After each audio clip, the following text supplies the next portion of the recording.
Le premier problème que connaît le livre gabonais, il s'appelle le Gabon. Il s'appelle le Gabon parce qu'il faut bien dire les choses. Dans ce pays, on ne lit pas.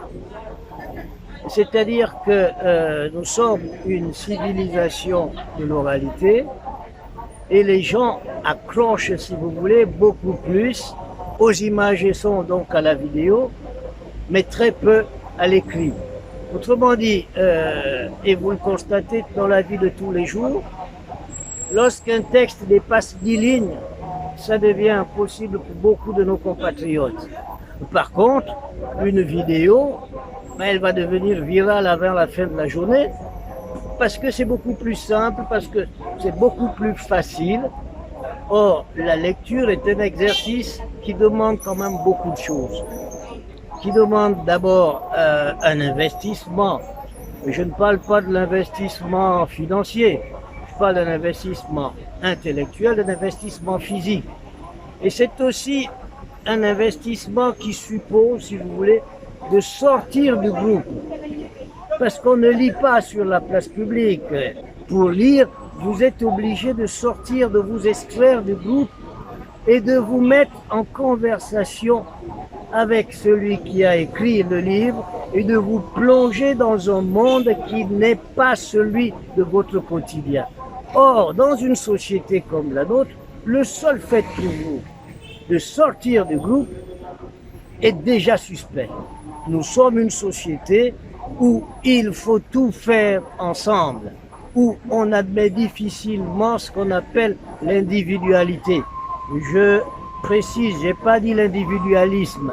Ma présence ici se justifie par l'organisation du Festival du livre.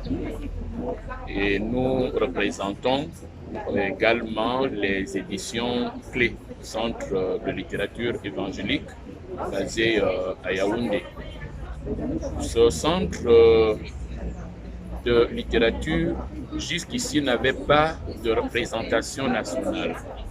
Ils vont donc saisir l'opportunité à travers ce festival de mettre en place un point focal. Nous sommes donc ici avec la délégation qui est venue de Yaoundé pour mettre en place ce point focal.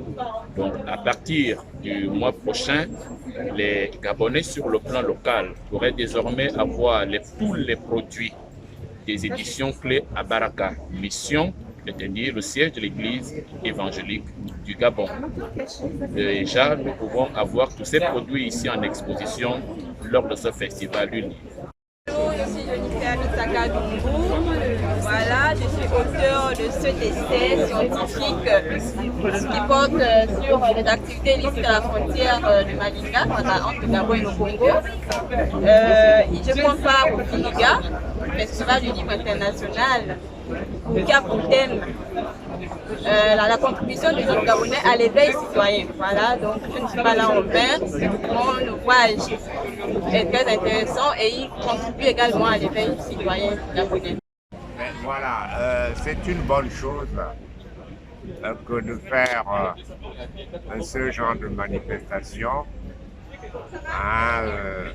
pour faire connaître le livre gabonais qui véhicule le savoir-faire, le savoir-être gabonais. Il faut absolument intéresser le jeune à la lecture. Il faut, parce que quand il prend l'habitude de lire, il va écrire, et quand il écrit, il va transmettre. C'est très important, la lecture. Et c'est aux enseignants, c'est aux parents qu'il faut donner cette charge, très bonne initiative. Et il faut qu'elle se perpétue dans le temps. Et il faudrait que le ministère de la Culture prenne ça à bras le corps.